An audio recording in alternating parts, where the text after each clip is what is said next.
ஹல்லேலூயா. வேத புத்தகத்தை திருப்பி ஏசாயா தீர்க்கதரிசியின் புத்தகம் 35வது அதிகாரம் அதனுடைய 10வது வசனத்தை நாம் வாசிக்கலாம். ஏசாயா தீர்க்கதரிசியின் புத்தகம் 35வது அதிகாரம் 10வது வசனம். Isaiah chapter 35 verse 10. ஆனந்த களிப்புடன் பாடி சீயோனுக்கு வருவார்கள். நித்திய மகிழ்ச்சி அவர்கள் தலையின் மேல் இருக்கும். சந்தோஷமும் மகிழ்ச்சியும் அடைவார்கள். சஞ்சலமும் தவிப்பும் ஓடிப்போம். ஹல்லேலூயா. எல்லாம் எடுத்தீங்களா? நான் சேர்ந்து வாசிக்கலாமா? எடுத்தீங்களா? Isaiah chapter 35 verse 10. 35:10. கர்த்தரால் மீட்கப்பட்டவர்கள் திரும்பி ஆனந்த களிப்புடன் பாடி சீயோனுக்கு வருவார்கள். நித்திய மகிழ்ச்சி அவர்கள் தலையின் மேல் இருக்கும். சந்தோஷமும் மகிழ்ச்சியும் அடைவார்கள். சஞ்சலமும் தவிப்பும் ஓடிவிடும். சொல்லுங்க, யார் ஆனந்த களிப்புடன் பாடி வருவார்கள்? சத்தமா சொல்லுங்க, யார் ஆனந்த களிப்புடன் பாடுவார்கள்? கர்த்தரால் மீட்கப்பட்டவர்கள் திரும்பி ஆனந்த களிப்புடன் பாடி சீயோனுக்கு வருவார்கள். அல்லேலூயா. சத்தமா சொல்லுங்க, அல்லேலூயா. கர்த்தரால் மீட்கப்பட்டவர்களும் சீயோனும் என்கிற தலைப்பில் ரெடீம் அந்த சயோன் என்கிற தலைப்பில் நம்ம இந்த கர்த்தருடைய வார்த்தையை நம்ம கேட்க போறோம். ஆமென். கர்த்தர் நம்ம எல்லாரையும் ரட்சித்து அவருடைய இரத்தத்தினாலே மீட்டுக் கொண்டு பரம எருசலேமாகிய அந்த சீயோனுக்காக கர்த்தர் என்ன செய்கிறார்? ஆயத்தப்படுத்திக் கொண்டு இருக்கிறார். ஹல்லேலூயா. ஏசாயா தீர்க்கதரிசியை வைத்து அழகான ஒரு வசனத்தை கர்த்தர் எழுதி கொடுத்திருக்கிறார். ஒரு வசனத்தை வைத்துதான் கர்த்தர் சபையோடு கூட இன்னைக்கு பேசுவார். ஆண்டவர் சொன்ன காரியம் என்ன பண்ணா, ஒரு நித்திய மகிழ்ச்சி சபைக்காக வந்து கொண்டே இருக்கிறது. சத்தமா சொல்லுங்க, நித்திய மகிழ்ச்சி சபைக்காக வந்து கொண்டே இருக்கிறது. சஞ்சலமும் தவிப்பும் சபையை விட்டு ஓடி போக போகிறது. நம்ம எல்லாரும் சமாதானத்தோட வாழ போறோம். சத்தமா சொல்லுங்க, எல்லாரும் எப்படி வாழ போறோம்? சமாதானத்தோட கூட வாழ போறோம். அப்படின்னா எல்லாரும் சமாதானத்தோட வாழ முடியுமான்னு கேட்டா முடியாது. எல்லாரும் சீயோனுக்கு வர முடியுமான்னு கேட்டா வர முடியாது. யார் தான் சீயோனுக்கு வருவாங்கன்னா, கர்த்தரால் மீட்கப்பட்டவர்கள் மாத்திரமல்ல, அவர்கள் திரும்பணும். கர்த்தரால் மீட்கப்பட்டவர்கள் திரும்பணும். அப்ப நம்ம கேட்கணும், கர்த்தரால் மீட்கப்பட்டவர்கள் யார்? அவர் எங்க இருந்து திரும்பணும்? அவர் எப்படி ஆனந்த களிப்புடன் பாடணும்? ஏன் அவங்க சீயோனுக்கு வரணும்? ஹல்லேலூயா. சீயோனை குறித்து நம்ம முதல்ல பார்க்க போறோம். சீயோன் என்றால் என்ன? எதனால ஆண்டவர் நம்ம எல்லாரையும் நினைச்சார்? அவருடைய இரத்தத்தினாலே மீட்டெடுத்தார். நம்ம எல்லாரும் அவருடைய இரத்தத்தினாலே மீட்டெடுக்கப்பட்டு ஆண்டவருடைய பரிசுத்த ராஜ்யத்துக்கு என்று சொல்லி நியமிக்கப்பட்ட நம்ம எல்லாரும் நம்ம ஓடி எங்க வரணும்னு நான் விரும்புறான்னு கேட்டீங்கன்னா, சீயோனுக்கு வரும்படி கர்த்தரை அழைக்கிறார். அப்ப சீயோன் அவ்வளவு பெரிய இடமா? ஏன் கர்த்தர் கர்த்தரால் மீட்கப்பட்டவர்கள். இப்ப இந்த இஸ்ரவேல் ஜனங்கள் எகிப்து தேசத்தில் இருந்து அடிமைத்தனத்திலிருந்து அவரை மீட்டெடுத்து கொண்டு வந்தாரு, சீயோன் நகரத்துக்கு கொண்டு வந்தார். நம்ம எல்லாருக்கும் தெரியும், பழைய காலத்துல பழைய பாட்டின்படி இந்த சீயோன் நகரம் யாருடைய இருந்தது? எபூசியருடைய இருந்தது. சொல்லுங்க, மறக்கவே கூடாது. தாவீதின் நகரமா மாறுறதுக்கு முன்னாடி இது எபூசியருடைய நகரமா இருந்தது. யாருடைய நகரம்? எபூசியருடைய நகரம். யார் இந்த எபூசியர்? எபூசியர் காமுடைய சந்ததியில வந்த கானானியர். கானானிய ராஜாக்கள் எமோரியர், எபூசியர், பெர்சியர், பெரிவியர் என்று சொல்லி நிறைய இருக்குது. படிச்சு பாருங்க, வேதத்துல இருக்குது. சரியா? பைபிள்ல தான் இருக்குது. அப்ப இது யாருன்னா, எபூசியர்கள் பெரிய ராஜாக்கள் எழுப்பி இந்த தேசத்தை, இந்த இடத்தை ஆளுகை செய்து கொண்டு வந்த இடத்துக்கு பாருங்க எப்படி மாறுதுன்னா, தாவீதின் நகரமாக மாறுது. இந்த எபூசியர்கள் தாவீதிட்ட சொன்னாங்க, நீ இந்த கோட்டைக்குள்ள பிரவேசிக்கவே முடியாது. ஏனென்று சொன்னால் அவருடைய பலத்தினால, அவருடைய பராக்கிரமத்தினால பெரிய கோட்டைகளை எல்லாம் வைத்து அவர் ஆளுகை செய்து கொண்டிருந்து பெரிய ராஜாக்களாக வாழ்ந்தார்கள் என்று சொல்லி 2 நாளாகமத்திலே 1 ராஜாக்களை வீட்டில் படிச்சு பார்த்தீங்கன்னா அது எபூசியருடைய பெரிய கோட்டையாக இருந்தது. ஆனா தாவீதுடைய யுத்தத்தில் அவன் யுத்தத்துக்கு புறப்பட்டு போகும்பொழுது கர்த்தருடைய கரம் அவனோடு கூட இருந்ததுனால அவன் அந்த நகரத்துக்குள்ள பிரவேசித்து அந்த எபூசியருடைய கோட்டையை தனதாகி கொண்டான். அந்த கோட்டை எப்படி மாறுகிறது? தாவீதுடைய நகரமாக மாறுகிறது. அந்த தாவீதுடைய நகரத்தை தான் ஆண்டவர் எப்படி மாற்றுறார்னா, சீயோன் நகரமாக மாற்றுகிறார். அவர் சீயோன் நகரம் எதுன்னு கேட்டீங்கன்னா, கர்த்தருடைய ஆலயமாகிய எருசலேம் வாசம் பண்ணக்கூடிய இடம் தான் இந்த சீயோனாக கருதப்படுகிறது. அதனால ஏசாயா தீர்க்கதரிசி ஆண்டவர் சொல்றாரு, அடிமை நிலத்தில் இருந்து உங்களை மறுபடியும் கொண்டு வந்து நான் உங்களை எங்க மகிழ பண்ணுவேன்னு கேட்டீங்கன்னா, சீயோனுக்குள்ள மகிழ பண்ணுவேன். நான் சீயோனுக்குள்ள உங்களை அழைத்துக் கொண்டு வரும்பொழுது நீங்க என்ன பண்ணீங்க? சரீர பிரகாரமாக இஸ்ரவேலரும் நீங்க முடிவில் எங்க தான் வருவீங்க? சீயோனுக்குள்ள வருவீங்க. சீயோன் சொல்லும்போது கர்த்தருடைய பர்வதம் என்றும் அழைக்கப்படுகிறது. அது மாத்திரமல்ல, இந்த உலக மக்களுக்கெல்லாம் ஒரு பரம எருசலேமாகிய ஒரு சீயோன் ஒன்று வரப்போகிறது. அந்த சீயோனுக்காக தான் கர்த்தர் தம்முடைய ஒரே பேராகிய குமாரன் மூலமாய் நம்மளை மீட்டு ரட்சித்து அந்த பரம எருசலேமுக்கு நேராய் கர்த்தர் நம்மளை ஆயத்தப்படுத்தி கொண்டே இருக்கிறார். சத்தமா ஆமென் சொல்லுங்க. சத்தமா ஆமென் சொல்லுங்க. நம்ம எங்க போறது ஆயத்தமா இருக்கிறோம்? நம்முடைய பயணம் எங்க நோக்கி? சீயோனை நோக்கி. அப்ப சீயோனை நோக்கி ஒரு பிள்ளை பயணம் பண்ணணும் அப்படின்னா இந்த பயணத்துல என்ன இருக்கணும்னா ஒரே ஒரு முத்திரை, கர்த்தரால் மீட்கப்பட்டவர்களும் திரும்பினவர்களுமா இருக்கணும். அதை உங்களுக்கு சொல்லுவேன், எதில இருந்து மீட்கப்பட்டிருக்கணும், எப்படி திரும்பணும். அதுக்கு முன்பதாக சீயோனை குறித்து பார்க்கலாம். எதற்காக சீயோனுக்குள்ள கர்த்தர் கொண்டு வர்றாரு? இந்த சீயோனுக்குள்ள என்ன இருக்குது அப்படின்னு பாத்தீங்கன்னா சங்கீதம் 132வது சங்கீதம் 13வது வசனத்தை 14வது வசனத்தை வேகமா வாசிங்க. Why the Zion is important அப்படி பாத்தீங்கன்னா 132வது சங்கீதம் 13வது வசனம். கர்த்தர் சீயோனை தெரிந்து கொண்டு கர்த்தர் தனக்கு வாசஸ்தலமாக இருக்கும்படி விரும்பினார். இது என்றென்றைக்கும் நான் தங்கும் இடம். இதை நான் விரும்பினபடியால் இங்கே வாசம் பண்ணுவேன். ஏன் சீயோன்ல கர்த்தர் கொண்டு வைக்கிறாரு? ஆண்டவராகிய தேவன் தான் விரும்பும்படி தெரிந்து கொண்ட நகரம் மாத்திரம் கிடையாது, அவர் சீயோனிலே வாசம் பண்ணுகிறார். சதமன் ஆமென் சொல்லுங்க. ஏன் நம்ம எல்லாம் சீயோனுக்கு கர்த்தர் அழைக்கிறார்? எதற்கு நாம் சீயோனுக்கு வர வேண்டும்? சீயோனாகிய ஆலயமாகிய நம்முடைய கட்டடமாகிய ஆலயமா இருந்தாலும் நாம் எதற்காக சீயோனாகிய ஆலயத்துக்கு வர்றோம்? கர்த்தர் இங்கே வாசம் பண்ணுகிறார். சதமன் ஆமென் சொல்லுவாங்களா? ஹல்லேலூயா. அப்ப கர்த்தர் தம்முடைய ஆலயத்துல வாசம் பண்ணுகிறார். கர்த்தர் சீயோனை தெரிந்தெடுத்து சீயோனில் அவர் வாசமாய் இருக்கிற இடத்துல நாமும் வாசமாய் இருக்கும்படி கர்த்தர் நம்மளை தெரிந்தெடுத்திருக்கிறார். அதனால ஆண்டவர் சொல்றார், நான் உங்களை எல்லாரையும் அழைத்து கொண்டு போய் நான் எங்க வைக்க போறேன்னா நான் எங்க இருக்கிறேனோ அங்க கொண்டு போவேன். யோவான்ல சொன்னாலும் உங்கள் இருதயம் கலங்காதிருப்பதாக, என்னிடத்தில் விசுவாசமா இருங்கள், தேவனிடத்தில் விசுவாசமா இருங்கள். நான் உங்களுக்காக போய் ஒரு ஸ்தலத்தை ஆயத்தம் பண்ண பின்பு மறுபடியும் நான் உங்களிடத்துல வந்து நான் இருக்கிற இடத்துல நீங்க இருக்கும்படி நான் உங்களை கொண்டு போய் சொல்லி சேர்ப்பேன் சொன்ன இடம் எதுன்னு கேட்டீங்கன்னா சீயோன். ஹல்லேலூயா. எத்தனை பேர் ஆயத்தமா இருக்கிறீங்க சீயோன் போறதுக்கு? ஏன் நம்ம சீயோனுக்கு போகணும்? எதற்காக சீயோன் நம்ம போகணும்? அங்க கர்த்தர் வாசம். அவர் அந்த சீயோனை தெரிந்தெடுத்து அவர் இருக்கிற இடத்தில் நம்மளை கொண்டு வைக்கும்படி அவர் விரும்புகிறார். அவர் இருக்கிற இடத்துல அவருடைய மகிமை இருக்குது, அவர் இருக்கிற இடத்துல வல்லமை இருக்குது. அந்த இடத்துல வாசம் பண்ணுகிற அந்த இடத்துல நம்மை கொண்டு போய் வைக்க விரும்பினபடினால்தான் அந்த சீயோன் நகரத்துக்கு நம்மை அழைத்து கொண்டு போகிறார். ரெண்டாவது பாத்தீங்கன்னா ஏசாயா 2வது அதிகாரம் அது 3வது வசனத்தை வாசிங்க. ஏசாயா 2வது அதிகாரம் 3வது வசனம்.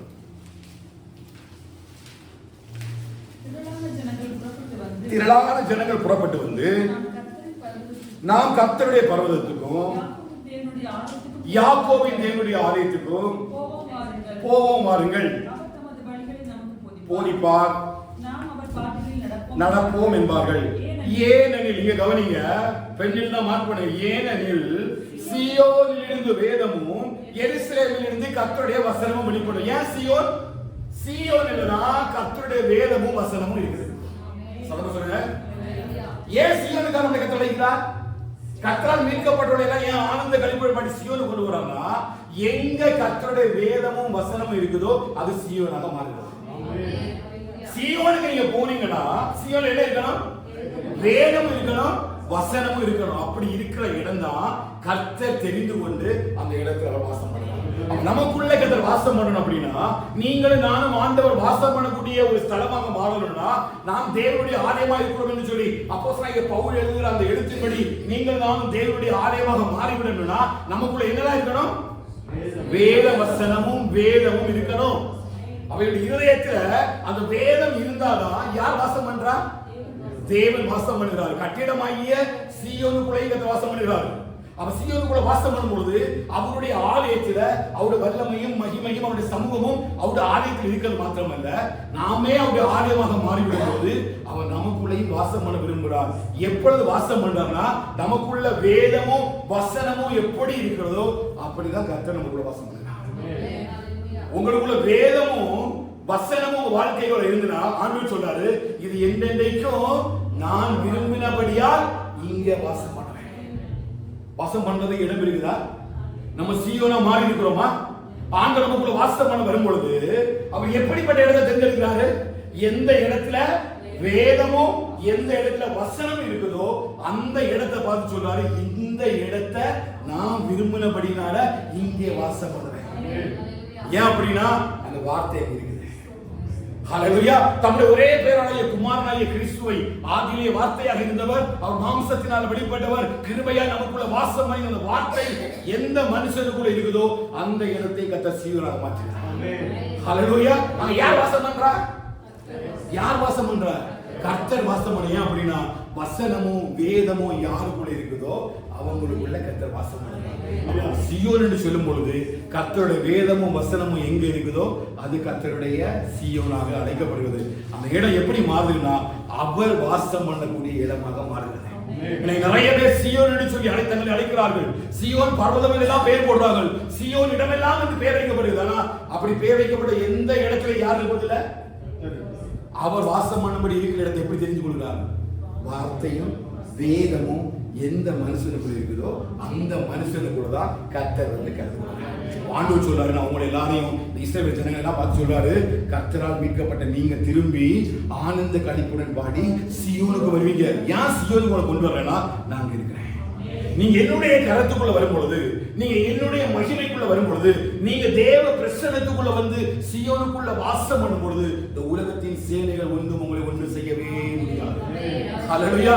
வேதம் சொல்லுது, சீயோனில் இருந்து கர்த்தர் உன்னை ஆசீர்வதிப்பாராக. சொல்லுங்க, சீயோனில் இருந்து கர்த்தர் என்னை ஆசீர்வதிப்பாராக. ஏன்னா சீயோனுக்குள்ள கர்த்தர் இருக்கிறார். சீயோனுக்குள்ள கர்த்தர் வாசம் பண்ணுகிறார். நீங்க கூட மற்றவர்களை ஆசீர்வதிக்க சொல்லலாம். கர்த்தர் உங்களை சீயோனில் இருந்து ஆசீர்வதிப்பாராக. நீங்க சீயோனா மாறும் பொழுது நீங்க ஆசீர்வதிக்கப்படுவது மாத்திரமல்ல, மற்றவர்களுக்கு கர்த்தர் உங்களை ஆசீர்வாதமாய் மாற்றுகிறார். ஏன்னா உங்களுக்குள்ள வேதமும் வசனம் இருக்கும் பொழுது அந்த வார்த்தை நிச்சயமாய் அவர்களுக்குள்ள ஒரு பெரிய ஒரு ஆசீர்வாதத்தை சுதந்திரிக்க முடியும். நீங்க சொல்ற வார்த்தை கர்த்தர் தியானம் பண்ணுகிறார். நீங்க சொல்ற வார்த்தை கர்த்தர் நடக்க பண்ணுகிறார். உங்க பிள்ளைகளை பார்த்து, உங்க குடும்பங்களை பார்த்து, நீங்க சபைக்குள்ள பார்த்து பேசும் பொழுது நிச்சயமாய் இந்த சீயோனில் இருந்து வெளிப்படுகிற வேதமும் வசனமும் ஒரு மனுஷனுக்குள்ள பெரிய ஒரு ஆசீர்வாதத்தை. ஹல்லேலூயா. கர்த்தரால் நாம் ஆசீர்வதிக்கப்பட்டவர்கள். ஆமென். முக்கியமான காரணமே நம்ம சீயோனம் மாறணும். ஹல்லேலூயா. நம்ம எப்படி மாறணும்? சீயோனம் மாறணும். பரம சீயோனுக்காக நம்ம ஓடிக்கொண்டிருக்கிறோம். அப்படி பயணப்பட்டு கொண்டிருக்கிற நேரத்துல அந்த பரம எருசலேமாகிய சீயோன் வர போகிறது. இது எபிரேயர்ல 12 இடத்துல அப்போஸ்தலன் பவுல் சொல்றாரு, நீங்கள் சீயோன் மறைவிடத்திற்கு வந்து சேர்ந்தீர்கள், ஆயிரமான பிரதான தூதரிடத்தில் வந்து சேர்ந்தீர்கள் என்று சொல்லி நம்ம அப்படிப்பட்ட ஒரு சீயோனுக்கு நேராய் அழைத்து கொண்டு போகிற தேவன் முதலாவது நம்ம எப்படி மாறணும் அப்படின்னா சீயோனா மாறணும். ஹல்லேலூயா. மாறி இருக்கிறோமா? நமக்குள்ள வேதமும் வசனமும் வெளிப்படுதா? நம்ம ஒரு ஆளை வாழ்த்தும் போதும், ஒரு ஆளை ஆசீர்வதிக்கும் பொழுதும், ஒரு ஆளுநர் பேச, ஒரு மனிதத்தில் பேசும் பொழுதும், வார்த்தைகளை கொடுக்கும் பொழுதும் நம்முடைய இருதயத்தில் இருந்து வேதமும் வசனமும் வெளிப்படுகிறதா? ஹல்லேலூயா. அப்படி வெளிப்படுமானால் அந்த வார்த்தை பிரயோஜனமான வார்த்தையாக மாறுகிறது. அப்படிதானே? ஒரு மனுஷனை பார்க்கும் பொழுது, நாம் ஒருவரை ஆஸ்வதிக்கும் பொழுது, நாம் ஒருவருக்காக ஜெபிக்கும் பொழுது நமக்கு என்ன இருக்கணும்? வார்த்தையும் வசனமும் இருக்கணும். அந்த வசனத்தை நான் இவங்களுக்குள்ள சொல்லும் பொழுது இந்த வசனம் அவங்களுக்குள்ள பெரிய ஆசீர்வாதமாக மாறுது. ஹல்லேலூயா. நம்ம சீயோனா நம்ம மாறும் பொழுது நான் ஆசீர்வதிக்கப்படுவது மாத்திரமல்ல, மற்றவர்களுக்கு கர்த்தர் என்னை ஆசீர்வாதமாய் மாற்றுகிறார்.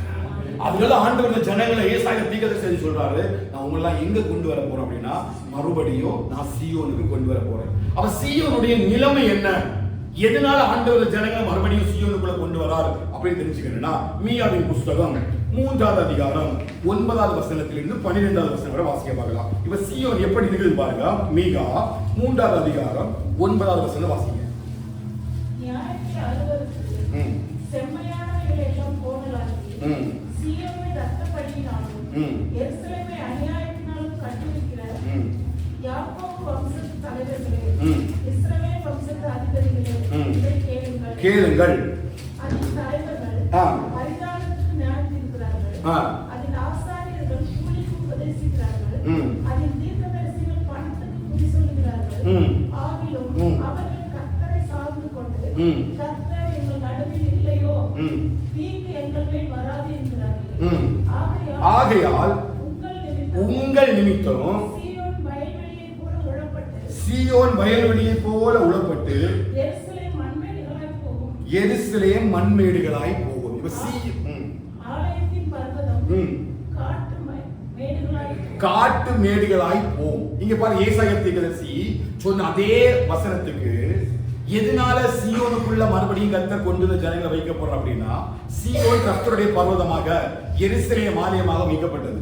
அப்படி எருசலேம் ஆலயமாகிய கர்த்தருடைய மகிமை தங்கி இருந்த இந்த சீயோனுக்குள்ள நம்ம ரொம்ப கவனிக்கணும். அப்பதான் இது புரியும். நம்ம எல்லாரையும் கர்த்தர் மீட்டெடுத்தது எதற்காக அப்படின்னா, நம்ம எல்லாரையும் சீயோனுக்குள்ள கொண்டு போக முடியும். அது சீயோனுக்குள்ள கொண்டு வைக்கப்பட்ட கர்த்தர் என்ன செய்தார்? இப்படிப்பட்ட மீட்பை கர்த்தர் உருவாக்கி இருக்கிறார். ஆனா இஸ்ரவேல் ஜனங்களுக்கு அப்படிப்பட்டதான ஒரு சூழ்நிலை கர்த்தர் கொடுத்தார். எகிப்து தேசத்துல இவங்க அடிமைகளாக இருந்த பொழுது, இவர்கள் ஆராதிக்க முடியாமல் இருந்த பொழுது, இவர்கள் தேவனை நோக்கி முறையிட்டார்கள். இவருடைய சத்தம் கேட்டு ஆண்டவர் மோசேயையும் ஆரோனையும் அனுப்பி அந்த ஜனங்களை எங்கிருந்து எடுத்து வந்து விடுதலையாக்கி இவர்கள் எங்க கொண்டு வைத்தார்னா, சீயோன் பர்வதத்தில் கொண்டு வைத்தார், எருசலேம் ஆலயத்தில் கொண்டு வைத்தார். ஆனால் அந்த இடத்துக்கு வந்த பிறகு இவர்கள் ஆண்டவரை என்ன செய்யல? ஆராதிக்கல. இவருடைய வாழ்க்கை முறை முழுதுமாய் மாற தொடங்கினது. அங்கே இந்த ஆசாரியர்கள் எதற்காக வந்து ஊழியம் செய்தார்கள்? பணத்துக்காக ஊழியம் செய்தார்கள். அதைதான் மீகா தீர்க்கதரிசியை கொண்டு அவர்கள் பேசுறார் பாருங்க. 10ஆம் வசனத்தை வாசிக்கிறேன். மீகா 3:10. சீயோனை இரத்த பலியினாலும் எருசலேமை அநியாயத்தினாலும் கட்டுவிக்கிற யாக்கோபு வம்சத்து தலைவர்களே, இஸ்ரவேல் வம்சத்து அதிபதிகளே, இதை கேளுங்கள். சீயோன் என்ன பண்றாங்க? இரத்த பலியினால தீர்க்கிறாங்க. ஆமென். அவங்க பழிக்கு பழி வாங்கும்படியாக அங்க செய்யறாங்க. ஆண்டவர் என்ன சொல்றாரு? நானே பழி வாங்குவேன், நானே பதில் செய்வேன், நீங்க சும்மா இருங்கள். எருசலேம் ஜனத்துக்கு அந்த தேசத்தோட ஜனங்கள் அப்படிப்பட்ட வார்த்தை எல்லாம் சொல்லிக் கொடுத்து நீதியும் நியாயமும் செய்து மனத்தாழ்மையாய் கர்த்தரிடத்தில் நடவுங்கள் என்று சொல்லிதான் அந்த ஜனங்களை கர்த்தர் அழைத்தார். ஹல்லேலூயா. இஸ்ரவேல் ஜனங்கள் எதற்காக அழைக்கப்பட்டது? நீதியும் நியாயமுமாய் அவர் பரிசுத்தராய் இருக்கிறது போல நாமும் பரிசுத்தராய் வாழும்படிதான் கர்த்தர் என்ன செய்தார்? அக்கிரமங்களிலும் பாவங்களிலும் மரித்தவர்களாக இருந்த நம்மை அவரோடு கூட ஆவியில உயிர்ப்பித்து நம்ம எல்லாரும் கொண்டு சீயோனில் வைத்திருக்கிறார். ஹல்லேலூயா. ஆனா ஒவ்வொரு நாளும் கர்த்தர் சீயோனை பார்க்கும் பொழுது அந்த சீயோனுடைய தலைவருடைய காரியத்தை பாருங்க. 11வது சொல்கிறாரு, அதன் தலைவர்கள் பரிதானத்துக்கு நியாயம் தீர்க்கிறார்கள். அப்போ தேவனுடைய ஆலயத்துல என்ன இல்ல? நியாயம் இல்ல, அநியாயங்கள் நடக்கின்றன. அவர் சீயோனை தெரிந்து கொண்டு அதுல வாசம் பண்ணும்படி விரும்பி அவர் தான் இந்த சீயோனை நிரூபித்து இந்த ஜனங்கள் எல்லாம் மீட்டு கொண்டே கொண்டு வச்சாரு, சீயோனை கொண்டு வைத்தாரு. அவர்கள் விரும்பினபடியே ஒரு பெரிய ஒரு ஆலயத்தை உருவாக்கி இந்த உலகமே வியந்து பார்க்கிற அளவிற்கு ஒரு பெரிய ஆலயத்தை உருவாக்கி அந்த ஆலயத்தில் ஆராதனை செய்வதற்கு கூட முடியாத அளவிற்கு தன்னுடைய பெரிய மகிமை பொருந்திய அந்த கனத்தையும் மகிமையாக வைத்தார். வேதம் சொல்லுது, ஆசாரியர்கள் ஊழியம் செய்யக்கூடாத அளவிற்கு ஒரு பெரிய மகிமை அந்த எருசலேம் தேவாலயத்தை மூடினது. அப்படிப்பட்ட ஆலயத்துக்குள்ள என்ன நடந்ததுன்னு கேட்டீங்கன்னா, அநியாயம் நடக்கிறது. சீயோன் எப்படிப்பட்ட ஸ்தலமாக இருக்கணும்? ஆண்டவர் வாசம் பண்ணும்படியாய் தெரிந்து கொண்ட ஒரு ஸ்தலம், தேவனுடைய நீதி விளங்கும்படியாய் தெரிந்து கொண்ட இடம்தான் இந்த தேவனுடைய ஆலயம். ஏதோ கட்டிடமாக ஒரு சபை என்பது மாத்திரமல்ல, தன்னுடைய சுய ரத்தத்தினாலே சம்பாதித்து நம்ம எல்லாரும் இந்த பரமசிவனுக்கு போகும்படி அந்த ஒரு பெரிய பரிசுத்த பாதையை உருவாக்கும்படிதான் இந்த சபைகளெல்லாம் இந்த உலகத்திலே கர்த்தர் நிறுவி இருக்கிறார். ஆனால் கர்த்தர் சபைகளை பார்க்கும் பொழுது அவன் நியாயத்தை அல்ல, அநியாயத்தை சபையை பார்க்கிறார். கர்த்தரால் மீட்டுக் கொள்ளப்பட்டேன் என்று சொன்னவர்கள், அபிஷேகம் பண்ணப்பட்டேன் என்று சொன்னவர்கள், கர்த்தருக்கு பயப்படுகிறேன் என்று சொல்லுகிறவர்கள், ஆராதிக்கிறவர்கள் அநியாயத்தின் கிரியைகளை சபைகளுக்குள்ள செய்கிறதுனால ஆண்டவர் சொல்றாரு, நான் சீயோனை உடைத்து போடுவேன். எதுனா தலைவர்களே அப்படி பண்றாங்க. சீயோனுடைய தலைவர்கள் நியாயம் செய்ய வேண்டியவர்கள், கர்த்தருடைய மகிமையை செலுத்த வேண்டியவர்கள், ஜனங்களை கர்த்தருடைய வழிகளில் நடத்த வேண்டியவர்கள். இந்த சீயோனுக்குள்ள வேதமும் வசனமும் வெளிப்பட வேண்டிய ஒரு இடத்தில் இருந்து தேவனுடைய வார்த்தை இல்லாமல் அநியாயங்கள் வெளிப்படுகின்றன. சபைக்குள்ள கர்த்தர் எதை வச்சிருக்கிறாரு? வேதத்தையும் வசனத்தையும் வச்சிருக்கிறாரு. ஆனா சபை இன்னைக்கு எதை சபை ஜனங்களுக்கு போதிக்கிறது? ஆலோசித்து பாருங்க. இந்த சபைகள் எல்லாம் வேதத்தையும் வசனத்தையும் சபைகளுக்குள்ள போதிக்கிறாங்களா, இல்ல தங்கள் சுய இச்சைகளின்படியே தங்களுக்கு விரும்பின காரியத்திற்காக ஜனங்களை பிரியப்படுத்தும்படியாக, மக்களை பிரியப்படுத்தும்படியாக இன்றைக்கு அநியாயத்தை விதைக்கிற காரியத்தை தான் சபைக்குள்ள பார்க்க முடியும். தான் விரும்பினேன் என்பதற்காக ஒன்றும் அதை என்ன செய்ய மாட்டார்? அவர் அநியாயத்தினால் நிரம்ப விட மாட்டார்.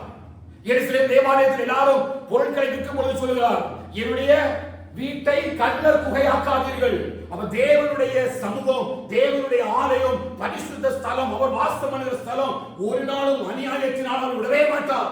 எவன் ஒருவன் அநியாயமாய் சபைக்கு இடமாய் இருக்கிறாரோ நிச்சயமாய் கர்த்தர் அவனை நியாயம் தீர்ப்பார்.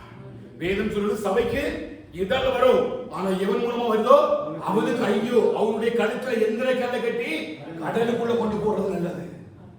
ஹல்லேலூயா. அவர் சீயோனை கர்த்தர் கொண்டு வந்ததற்காக வசனத்தையும் வேதத்தையும் வெளிப்படுத்தும்படியாதான் இந்த உலகத்துல எல்லா சீயோனையும் சபைகளையும் கர்த்தர் நிறுவி இருக்கிறார். அவனுடைய சபைக்குள்ள இது ரெண்டும் தான் இல்லை.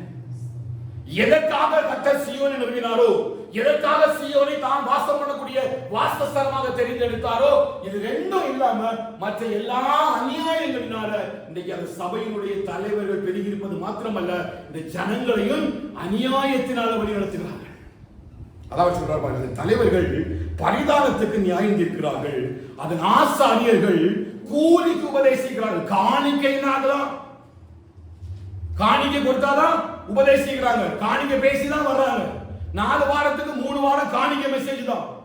சபையை கட்டுவோம், ஆலயத்தை கட்டுவோம், கோபுரத்தை பெருசாக்குவோம், நாம் விருத்தி அடைவோம் என்று சொல்லி அந்த கட்டிடத்தையும் இவர்களும் பெறுகிறார்களே தவிர ஒரு ஜனத்தினுடைய ஆவிக்குரிய வாழ்க்கையில ஒரு மாற்றமும் இல்ல. என்னன்னா கூலிக்கு உபதேசிக்கிறார்கள். அப்ப கூலி கொடுக்கிறவனுக்கு என்ன செய்யணும்? விருப்பத்துக்கு தான் உபதேசிக்க முடியும். காணிக்கை வாங்குற அந்த ஜனங்களுடைய விருப்பத்துக்கு தான் உபதேசிக்க முடியும். அவங்களுக்கு கர்த்தருடைய வார்த்தையை சொன்னா என்ன சொல்ல மாட்டாங்க? கூலி தர மாட்டாங்க, காணிக்கை கிடைக்காது. நிறைய சீயோன் நகரங்கள் இப்படி மாறிக்கொண்டிருக்கின்றன. ஹல்லேலூயா. அதனால கர்த்தர் சொன்னாரு, கர்த்தரால் மீட்கப்பட்டு திரும்பினவங்க மட்டும்தான் ஆனந்த களிப்புடன் பாடி சீயோனுக்கு வர முடியும். எல்லாரும் வேத வசனமும் வேதமும் கிடைக்கிற இடத்துல வந்து ஆராதிக்க முடியாது. தாவீது சொல்றாரு, நாங்கள் ஆராதிக்கும்படி தேவனுடைய ஆலயத்துக்கு வரும்படி நீர் தெரிந்து கொண்டு சேர்த்துக் கொள்கிறவர்கள் பாக்கியவான்கள், அவர்களுடைய ஆலயத்தின் நன்மையினால் திருப்தி ஆவார்கள். அவர் சீயோனை கர்த்தர் எதுக்கு தேர்ந்தெடுத்தாருன்னா, கர்த்தருடைய வசனத்தையும் வேதத்தையும் போதிக்கும்படிதான் தலைவர்களையும் ஆசாரியர்களையும் கர்த்தர் நியமித்திருந்தார். ஹல்லேலூயா. ஆனா அநியாயத்துக்கும் கூலிக்கும் உபதேசிக்கிறதுனால இவன் மனுஷனை பிரியப்படுத்தணும். ஒரு ஆளுடைய காரியத்தை பேச முடியாது, அவர் தலைவரை சுட்டி காட்ட முடியாது, கர்த்தர் பேசுற சத்தியத்தை பேச முடியாது. ஏன்னா சத்தியத்தை பேசினவங்க போயிடுவாங்க, அடுத்தவங்க என்ன கிடைக்காது? கூலி கிடைக்காது. இதே நிலைமையில தான் இந்த சீயோன் வீடு. அது பாருங்க, அதன் தீர்க்கதரிசிகள் பணத்துக்கு குறி சொல்லுகிறார்கள். என்ன சொல்றாங்க? தீர்க்க தரிசனம் சொல்லல, என்ன சொல்றாங்க? குறி சொல்றாங்க. குறிக்கும் தீர்க்க தரிசனம் வித்தியாசம். தீர்க்க தரிசனம் கர்த்தர் வசனத்தை கொண்டு கண்டித்து உணர்த்துவார். பாவத்தை குறித்து, நீதியை குறித்து, நியாயத்தை குறித்து பேசுறதா தீர்க்க தரிசனம். நீங்க ஆதியாகமம் முதல் வெளிப்படுத்துறத பாத்தீங்க அப்படின்னா, தீர்க்க தரிசனம் எதற்கு அனுப்பினார்?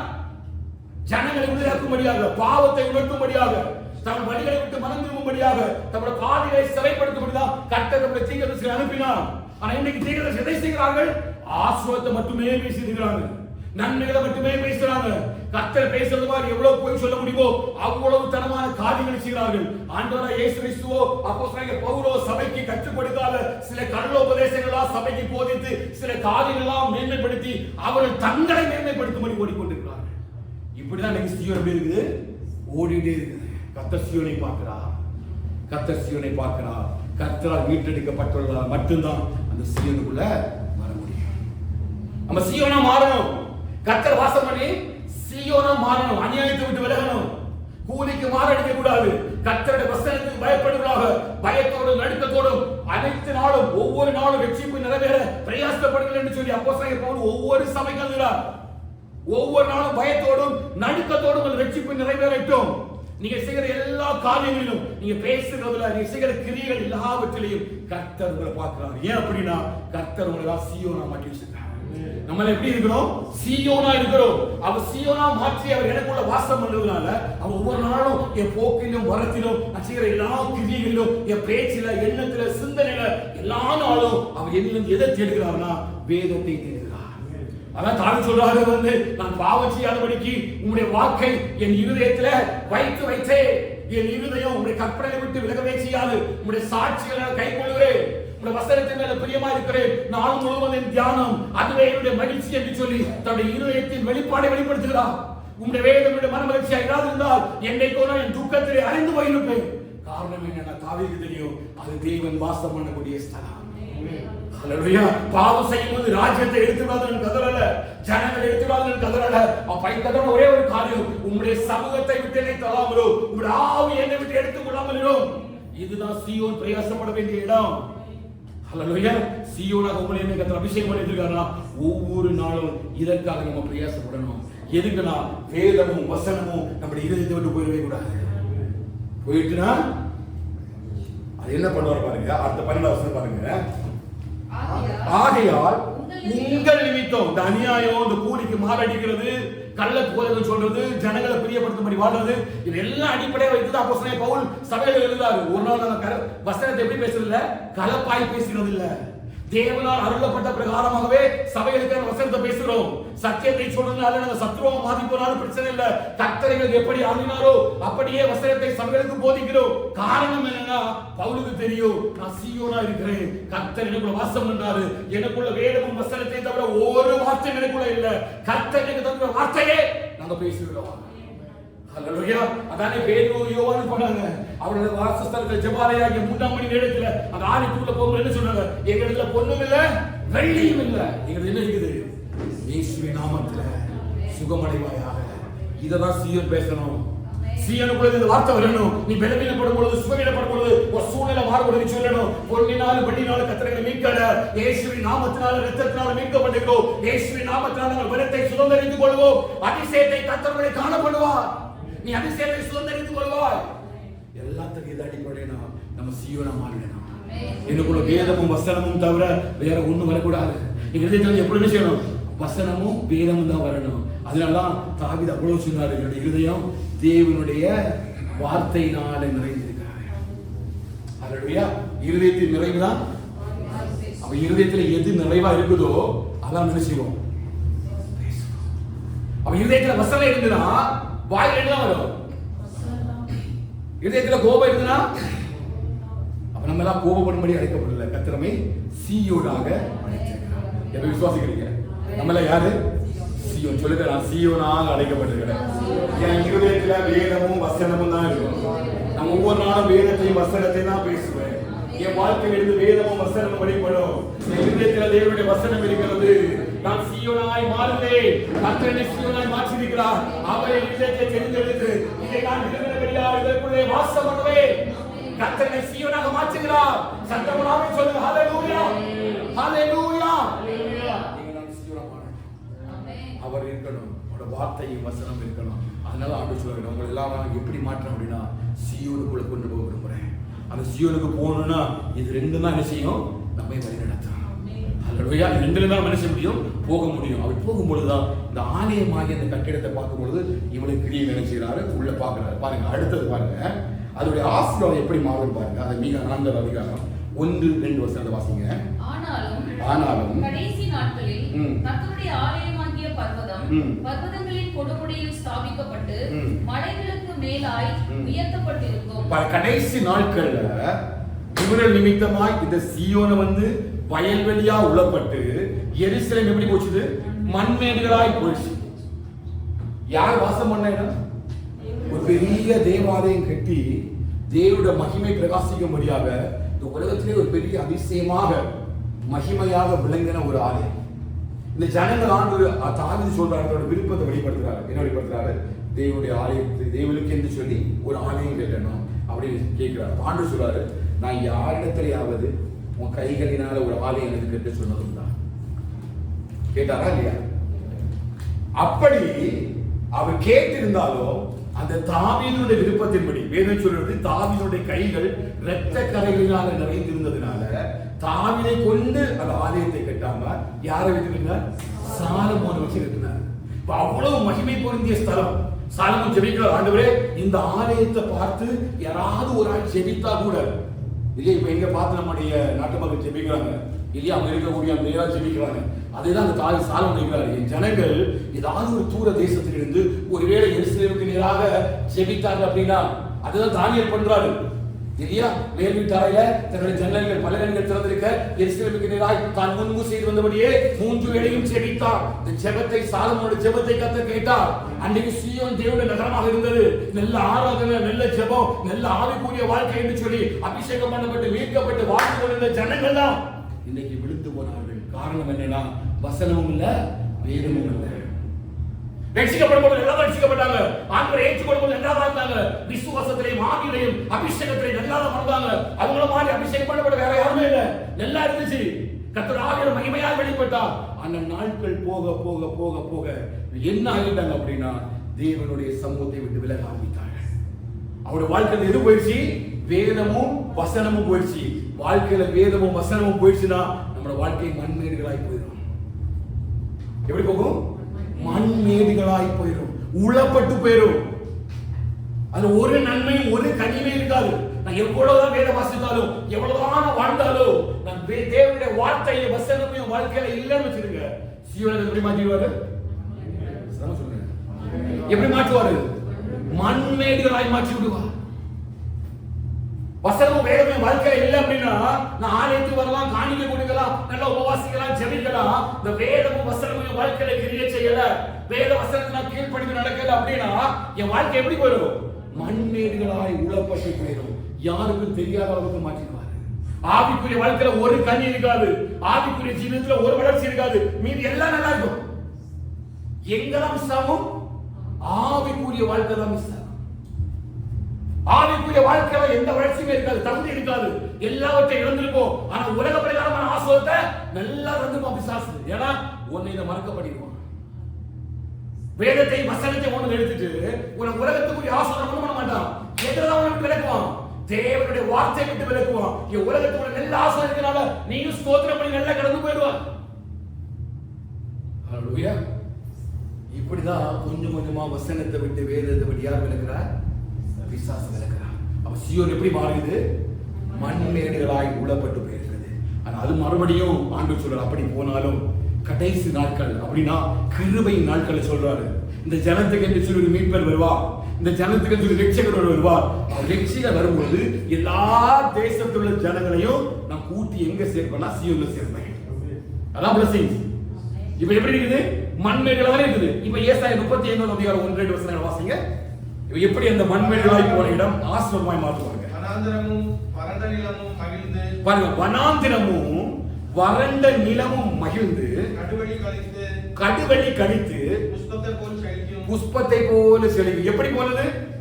மண்மேடுகளாய் உளப்பட்டு போன இந்த சீயோனையும் எருசலேமையும் கர்த்தர் மறுபடியும் ஆசீர்வதிக்கிறார். பாருங்க, இவங்க இழந்து போன அந்த சாயல, இவங்க இழந்து போன பரிசுத்தத்தை ஆண்டவரை விட்டு வழி விலகி போன பிறகும் அவர் அவருடைய கிரியைகளின்படி அவர் ரட்சிக்காம தமது இரக்கத்தின்படி மறுபடியும் சீவனை உருவாக்குறார். மறுபடியும் நம்ம உருவாக்க விரும்புகிறார். எதுக்கு தெரியுமா? பரம எருசலேமில் கொண்டு சேர்க்கும்படியாக. ஒருவேளை சீயோனாய் இருந்தனா மண்மேடுகளாய் உளப்பட்டு போகலாம், நம்ம வாழ்க்கையில வசனம் இல்லாம வேதம் இல்லாம திக்கற்றோட இருந்து கொண்டிருக்கலாம். ஆனா மறுபடியும் கர்த்தர் நம்மை ஒரு சீயோனாய் மாற்ற விரும்புகிறார். எதுக்கு அப்படின்னா நான் சீயோனாய் இந்த மாறினாதான் பரம சீயோனுக்குள்ள போய் சேர முடியும். ஏன்னா அந்த வேதமும் வசனமும் தான் என்னை வழி நடத்தும்.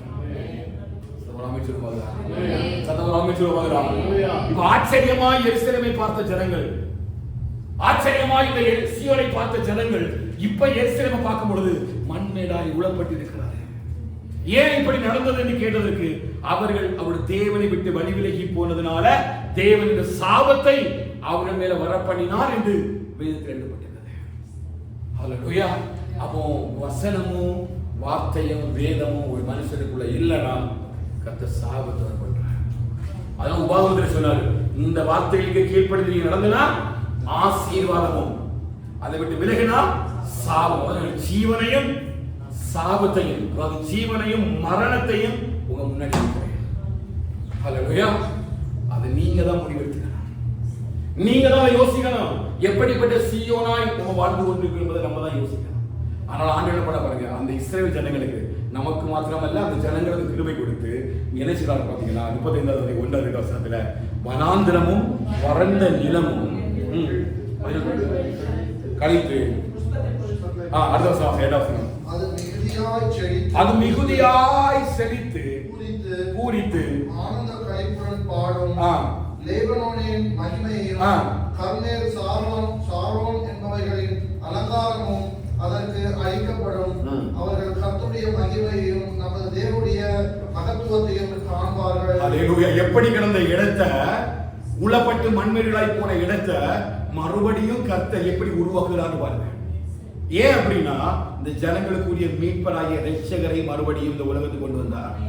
அவர் சொல்றாரு, இந்த எருசலேம்ல அப்படி விட்டுற மாட்டேன். கடைசி நாட்கள் என்ன பண்ணப்படும்? தானே மறுபடியும் கட்டப்படும். இயேசு எருசலேம்ல வருவார். அந்த ஜனத்துக்கு மீட்பு உண்டாக்கும்படி இயேசு எருசலேமில் வருவார். வரும்போது அவர்களுக்கு மாத்திரமல்ல நம்மையும் அழைத்துக் கொண்டு போகும்படி வருவார். சத்தம் நாமே சொல்லுவாங்களா? எத்தனை புரிஞ்சுக்கிறீங்க? இந்த சீயோனாய் நம்ம கடைசி நாட்கள்ல மாறலன்னா நம்ம மீட்கப்பட்டவர்களாய் மாற முடியாது. மீட்கப்பட்டவருடைய அடையாளம் என்னன்னா, மீட்கப்பட்டவருடைய வாழ்க்கையில வேதமும் வசனமும் இருக்கும். எந்த காரியத்துக்கும் வேதத்தையும் வசனத்தையும் விட்டு விலகவே மாட்டாங்க. ஹல்லேலூயா. வேதம் சொல்லி கர்த்தரை விட்டு விலகுற காரியம் எங்களுக்கு தூரமா இருப்பதாக சொல்லி அறிக்கை பண்ற இஸ்ரவேல் ஜனங்களை போல நீ சீயோனா மாறணும்னு நினைச்சா எந்த சூழலுக்காகவும் நீ வேதத்தை விட்டு வசனத்தை விட்டுனால மாறவே முடியாது. எந்த காரியத்துக்காகவும் நீ வேதத்தையும் வசனத்தையும் வாழ்க்கையில விட்டு கொடுக்கவே முடியாது. ஹல்லேலூயா. ஏன் அப்படின்னா அங்க ஆண்டவர் வாசம் பண்ணுறார். தொடர்ந்து 35வது அதிகாரத்துக்கு தொடர்ந்து வாசித்து பாத்தீங்கன்னா அந்த பெரிய ஆசீர்வாதத்தை அந்த சீயோனுக்காக ஆண்டவர் சொல்லுகிற காரியத்தை என்ன செய்ய முடியும்? நம்ம வாசிக்க வீடுகளை போய் வாசிக்க நேரம் இல்லாத அடுத்த பகுதிக்கு நான் போறேன். இந்த 35வது அதிகாரம் 1 to 9 வரை 8, 9 வாசிங்க. அதெல்லாம் சொல்லிடுறேன். 8 பாருங்க. அங்கே பெரும் பாதையான வழி இருக்கு. இதுவரை என்ன கிடையாது? வழி கிடையாது. எப்படி இருக்குது? மண்மேடா இருக்குது. உழுத நிலத்துல என்ன செய்ய முடியும்? போக முடியுமா? நடக்க முடியாது. மண்மேடுகளா இருக்குது. சரியான பாதை இல்ல. எந்த இடத்துக்கு போய் எந்த இடத்துல முடிக்கிறோம்னு ஜனங்களுக்கு தெரியல. பாதையை கண்டுபிடிக்கவே முடியல. ஆனால் ஆண்டவருடைய ஆசீர்வாதம் அந்த சீயோனுக்குள்ள வரும்பொழுது ஒரு பாதையை கொண்டு போடுகிறார். அதான் பரிசுத்தமான பாதை. ஹல்லேலூயா. எருசலேமுக்கு ஒரே ஒரு வழி. நானே வழியும் சத்தியமும் ஜீவனுமாய் இருக்கிறேன். சீயோனுக்கு ஒரே ஒரு வழிதான். சீயோனுக்கு ஒரே ஒரு வழிதான். என்ன வழி? இயேசுவே வழியும் சத்தியமும் ஜீவனுமாய். நம்முடைய பாதையில யாரெல்லாம் இருக்கிறார்?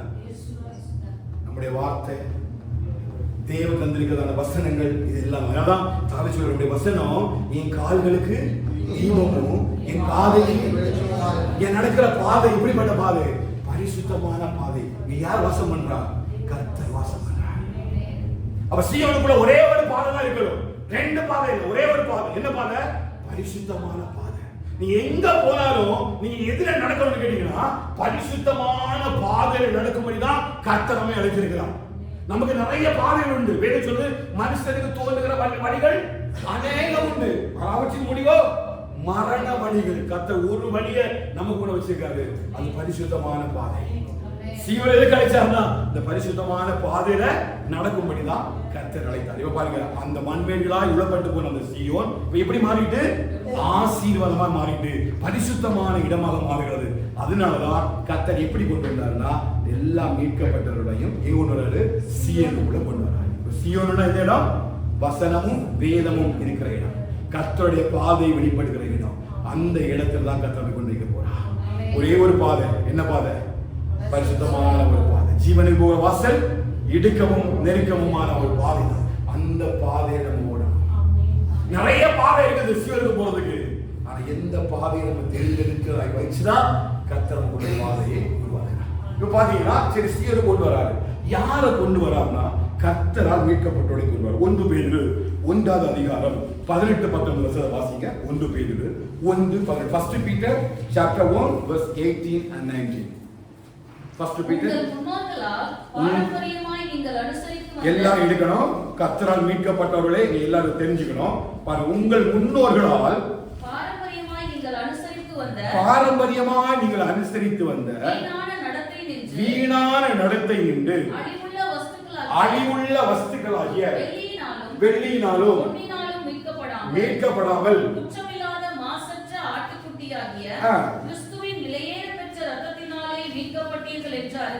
அறிந்திருக்கு. எப்படி நம்ம மீட்கப்பட்டுக்கிறோம்?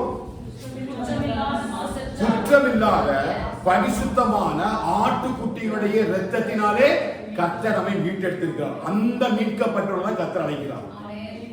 எங்க இருந்து மீட்கப்பட்டவங்க கேட்டீங்கன்னா அந்த 12வது வசனம் பாருங்க. உங்க முன்னோர்களால் பாரம்பரியமாய் நீங்கள் அனுசரித்து வந்த வீணான நடத்தை இருந்து. அப்படின்னா கர்த்தரால் மீட்கப்பட்டவர்கள் இது எங்க இருக்க மாட்டாங்கன்னு கேட்டீங்கன்னா முந்தைய காலத்துல இருக்க மாட்டாங்க. பாவத்துல அவர்களால இருக்க முடியாது. கர்த்தரால் மீட்கப்பட்டது மாத்திரமல்ல, திரும்பணும். அதான் வசனம் சொல்லுது இல்லையா? ஏசாயா 35:10 சொல்றாரு, கர்த்தரால் மீட்கப்பட்டவர்கள் திரும்பி. கர்த்தரால் மீட்கப்பட்ட எது திரும்பணும்? பழைய வாழ்க்கை, பழைய மனுஷனையும் அவன் செய்கைகளையும் களைந்து போட்டு புதிய மனுஷனை தரித்துக் கொண்டவர்களாய் மாறுகிறவர்கள் தான் எப்படி அழைக்கிறாரு? மீட்கப்பட்டவர்கள். நம்ம பெயர் வந்து ரட்சிக்கப்பட்டவன் அல்ல. நான் இந்த சபைக்கு விசுவாசின்னு அல்ல. நான் ரட்சிக்கப்பட்டிருக்கிறேன், நான் 20 வருஷமா ஊழியம் பண்றேன், 50 வருஷமா ஊழியம் பண்றேன், அதனால நான் மீட்கப்பட்டவன் கிடையாது சார். என் வாழ்க்கையை கர்த்தர் பார்க்கிறார். ஒவ்வொரு இடத்தையும் கர்த்தர் சோதித்து பார்க்கிறார். என் வாழ்க்கையில நான் திரும்பி இருக்கிறேனா? என் வாழ்க்கை மாறி இருக்கிறதா? பழைய சாயல் எங்கேயாவது எனக்கு ஷேடோவாக இருக்கிறதா? உலகத்தினுடைய வேஷம், பக்தியினுடைய வேஷம், இதே முன்னோர்கள் பாரம்பரியமாய் அனுசரித்து வந்த வீணான நடக்கை நின்று உங்களை சும்மா ஒண்ணு ரட்சித்து வரல. நம்ம நிறைய கேட்டுறோம் இல்லையா? இறைமையில பாக்குறீங்க இல்லையா? தொப்புள் கொடி அறுக்கப்படல, உப்புனால குளிப்பாட்டப்படவில்லை. நம்ம எப்படி ஒரு பாழடைந்த இடத்துல இருந்துதான் கர்த்தர் என்ன மாற்றி என்னை மீட்டு கொடுத்திருக்கிறார். எதனால என்ன மீட்கல? பொன்னுனாலும் வெள்ளினாலும் கர்த்தர் என்ன எதனால மீட்டுக்கிறாரு? மாசற்ற ஆட்டுக்குட்டியின் ரத்தத்தினாலே மீட்டுகிறதுனால இது என்ன செய்யுதுன்னு கேட்டீங்கன்னா, அந்த இடத்துல என் வாழ்க்கையில் ஒரு மாற்றத்தை உருவாக்குது. கர்த்தரால் மீட்கப்பட்டவர்களே, நீங்க முதல்ல என்ன செய்யுங்க? திரும்புங்கள், மனம் திரும்புங்கள். என்ன திரும்பணும்? மனம் திரும்பணும். நமக்கு பேர் தான் மாறும் இல்லையா? தியானம் நடக்கும் பொழுது ஏதோ ஒரு பேர் தான், அந்த பேரை மாற்றிடுவோம், கிறிஸ்டின் பேரை மாத்திடுவோம், இல்ல சபைக்கு வந்துடுவோம், ஆராதிப்போம், எல்லாமே பண்ணுவோம். ஆனா எது மாறாது? வாழ்க்கை மாறாது. பழைய மனுஷனுடைய சாயல் ஒரு நாளும் அதே பழைய கோபம், அதே பழைய சண்டை, அதே மனக்கசப்பு, அதே பாரம், அதே விட்டு வந்த எல்லா அடையாளத்தையும் வச்சுட்டு நமக்குன்னு ஒரு அடையாளத்தை வச்சிருக்கிறோம். கர்த்தரால் மீட்கப்பட்டவர்கள். இது செல்லுபடி ஆகாது.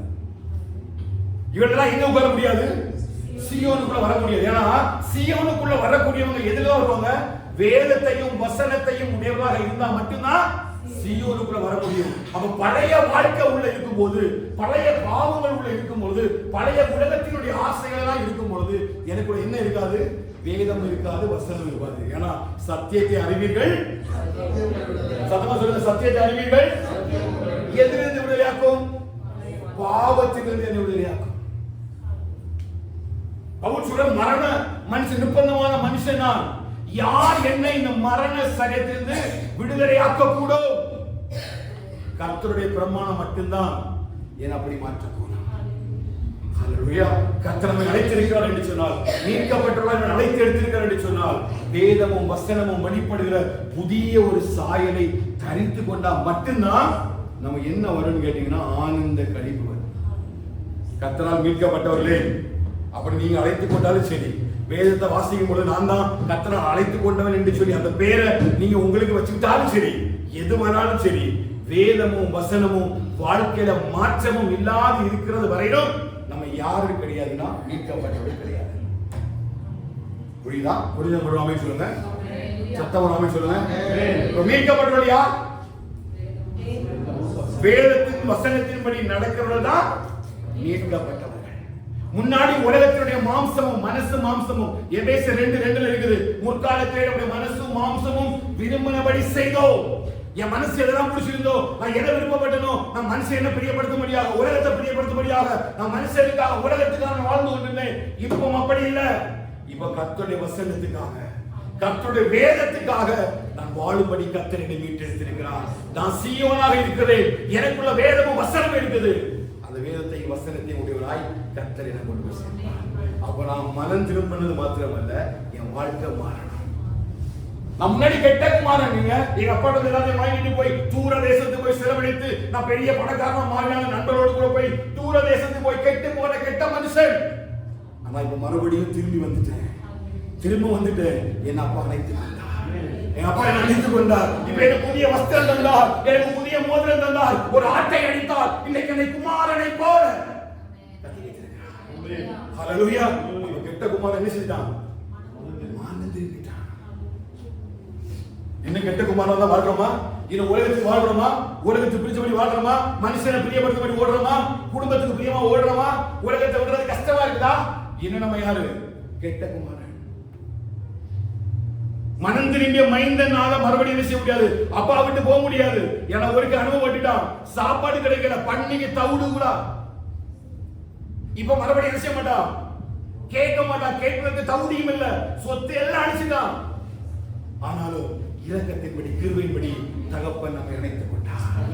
தகப்பன் என்னை அணைத்துக் கொண்டார். தகப்பன் அணைத்துக் கொண்டார். அழுக்கான வஸ்திரத்தோடு கிழிந்த ஆடையோடு கூட என்னை ஒரு வாசகரை பார்க்கும் பொழுது அவருடைய இதயம் எனக்காக பொங்கினபடினால ஓடி வந்து என் பிரியமே நீ என்னுடையவள் என்று சொல்லி அணைத்துக் கொண்டு ஒரு அன்பு. நண்பை விட்டுட்டு என்னால போக முடியாது. நண்பை விட்டுட்டு என்னால போக முடியாது. ஏன்னா எனக்காக ஜீவனை தந்து என்னை அந்த வாழ்க்கையிலிருந்து மீட்டெடுத்த தேவன். யார் வேணாலும் என்ன சொல்லட்டும், யார் வேணாலும் இப்படி பேசட்டும், ஆனா எனக்காக ஜீவனை தந்து என்னை ரட்சித்த தேவனை விட்டு நான் பழைய வாழ்க்கைக்குள்ள போகவே மாட்டேன். பழைய காரியம் நினைக்கவே மாட்டேன். கர்த்தரை விட்டு தூரமாய் போகிற காரியம் எனக்கு வேண்டாம். வழி விடுகிற காரியம் எனக்கு வேண்டாம். ஏன்னா கர்த்தர் எனக்கு தந்திருக்கிற அன்பு பெரியது. இப்ப தகப்பனுடைய அன்பை வெளிப்படுத்துறாரு. உலக மனுஷனால் அக்செப்ட் பண்ணிக்க முடியல, சொந்த தகவலால் அவரை ஏற்றுக்கொள்ள முடியல. ஆனால் அவருடைய மனம் திரும்புதல் அவருடைய தகப்பனுக்கு மிகுந்த சந்தோஷத்தை உண்டாக்கிட்டு மறுபடியும் நம்ம சீவனா மாறுவோம். நம்முடைய இறுதியத்தில் ஒரு ரெண்டே ரெண்டு தான், ஒண்ணு வேணும், ஒண்ணு வசனம். இது ரெண்டும் இருக்கட்டும். ஹல்லேலூயா. அப்படி இருந்துனா நம்மளோட வாழ்க்கை மாற ஆரம்பிக்கும். உங்க வாழ்க்கையோட மாற்றத்தை உலகம் கண்டு கொள்வார்கள். விசுவாசீங்களா? நீங்க வேதத்தையும் வசனத்தையும் இருதயமாகிய சீரனுக்குள்ள வச்சு பாருங்க, உங்க வாழ்க்கை கொஞ்சம் கொஞ்சமா மாற தொடங்கும். ஹல்லேலூயா. இன்னி சகைவு கள்ளத்தனமா போய் சொல்ல மாட்டான். இனி மறுபடியும் பேதுரு வந்து போய் பிடிக்கிறதுலாம் போக மாட்டான். இனி ஒருத்தர் அவங்க கடவுளை பிடிச்சு மாட்டாங்க, விலகி போக மாட்டாங்க. ஏன்னா அவர் காண்பித்த அன்பு பெரியது. ஹல்லேலூயா. ஹல்லேலூயா. போக மாட்டாங்க. முழுசா பேதுருவாண்ட சுற்றுறான். எல்லாரும் எல்லாத்தையும் விட்டாங்க. கடந்த நாட்கள் ஒரு செய்தி கேட்கும் போது தாமஸ் ஐயா பேசினாரு. பவுலுடைய வாழ்க்கையை கொஞ்சம் ஆலோசித்து பாருங்க. அவர் பேசின அந்த சபைகளுக்கு இருக்கிற நிருபங்களை வச்சுதான் நம்ம இன்னைக்கு ஆசோத்துல சுதந்திரித்து ஓடுகிறோம். ஆனா அந்த பவுல் ஒரு ஆசோத்தை கூட சுதந்திரித்துக் கொள்ளல. இன்னைக்கு நிறைய பேர் நல்ல வேலை, நல்ல சம்பளம், நல்ல வாழ்க்கை இருக்கிறனால ஆண்டவரை பின்பற்றுவோம். ஒருவேளை பவுல போல நம்ம அழைக்கப்பட்டால் எல்லாவற்றையும் நீ இழந்து பசியோடும் பட்டினியோடும் குளிர்லையும் கஷ்டத்திலையும் நஷ்டத்திலையும் இருக்கும் பொழுது பவுல் சொன்ன மாதிரி கிறிஸ்துவின் அன்பில் அவனால் ஓட முடியுமா? இதுதான் அழைக்கப்பட்டவன், இதுதான் அபிஷேகம் பண்ணப்பட்டவன். நம்ம எல்லாமே நிறைவா இருக்கிறதுனால நம்ம நிறைய ஓடுறோம். நிறைவா இருக்கிற ஆண்டவரை நல்லா தேடி ஓடுறோம். சகலம் கரெக்டா இருக்குது. ஆனா எல்லாவற்றிலையும் குறைவு வரும் பொழுது if you lack anything can stand on faith. விசுவாசத்தை நம்மளால எடுக்க முடியுமா? அழைக்கப்பட்டவன் என்னைக்கு எடுப்பான். ஏன்னா பவுலுக்கு தெரியும் தேவனை அறிகிற அறிவின் மேன்மைக்காக எல்லாவற்றையும்.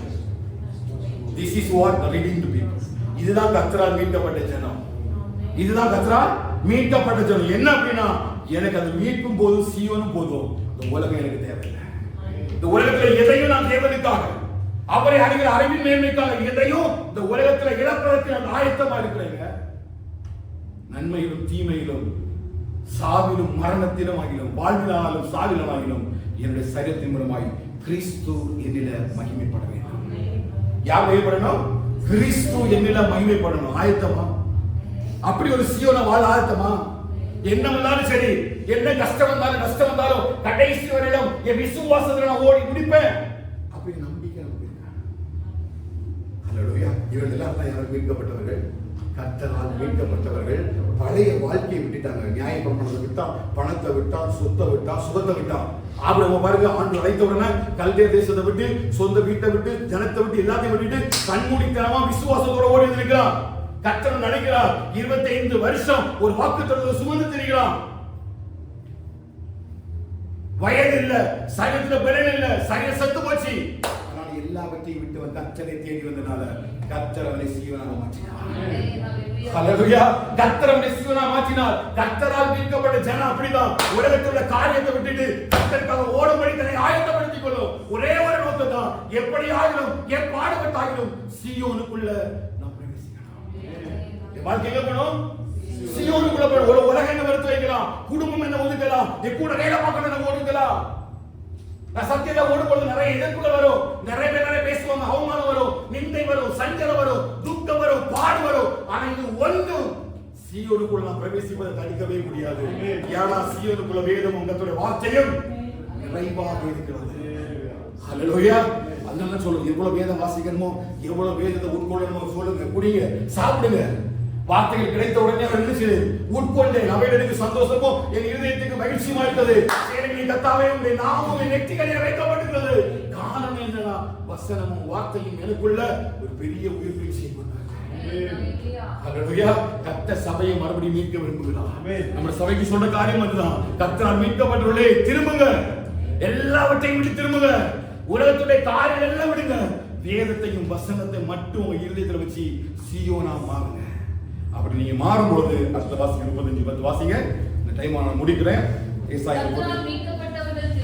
திரும்பி ஆனந்த களிப்புடன் பாடி, ஆனந்த களிப்புடன் பாடி. என்ன ஆனந்த களிப்புங்க? கர்த்தரால் மீட்கப்பட்டவர்களுக்கு மனம் திரும்புறவர்களுக்கு என்ன ஆனந்தம்? இவ்வளவு நாள் நம்பிக்கை இல்லாத வாழ்க்கை, தேவனற்றவர்களும் காணியாட்சிக்கு புறம்பானவர்களும் தேவனற்றவருமா இருந்தோம். யாருமே நமக்கு என்ன சில நம்பிக்கை தரல.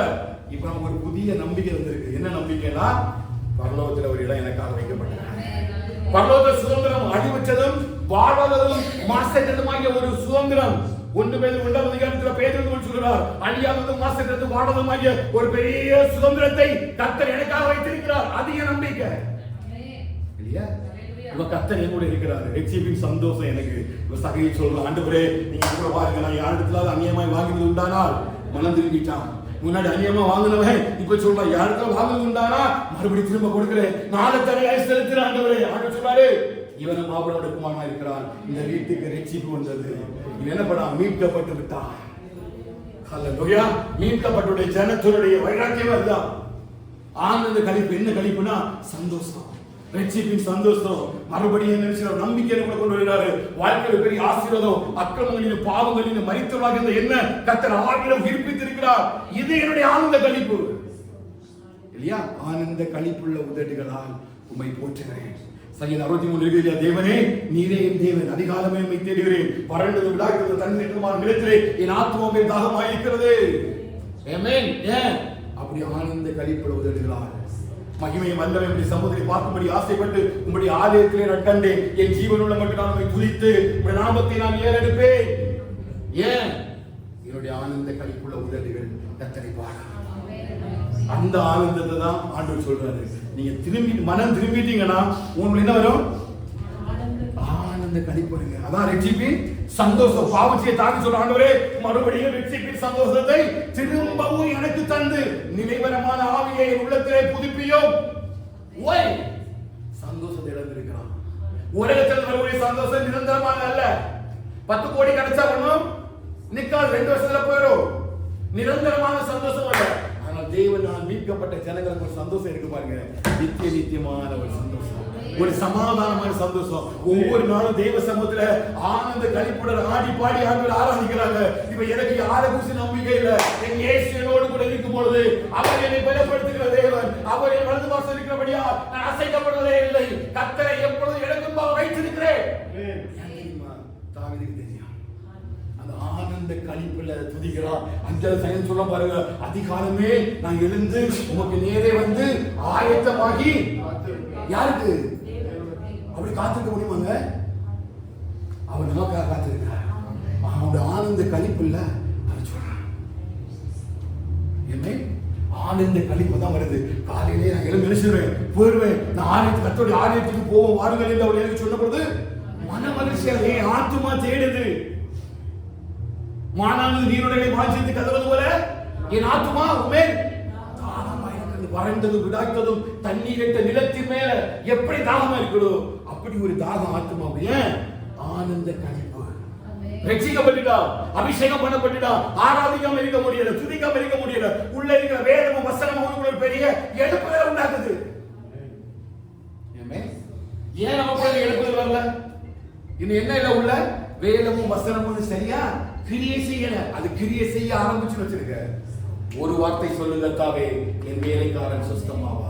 ஒரு வார்த்தையில ஒரு வேலைக்காரன் சுஸ்தம் முடியும்னா எத்தனை வார்த்தை நம்ம சுமந்து நடக்கிறோம். இத்தனை வார்த்தை எனக்குள்ள கிரியை செய்ய ஆரம்பிச்சாச்சுன்னா என்னால் நிற்க முடியாதுங்க, என்னால் அமைதியா உட்கார முடியாதுங்க, என்னால் தூங்க முடியாதுங்க. ஒவ்வொரு நாளும் கர்த்தர் எனக்கு நன்மை செய்தபடியால் அவரை பாடுவேன் என்ற ஒரு ஆனந்த களிப்பை அவர் தனக்குள்ள பெற்றுக் கொண்டிருந்தான். இதுதான் தாவீதுடைய அபிஷேகம்.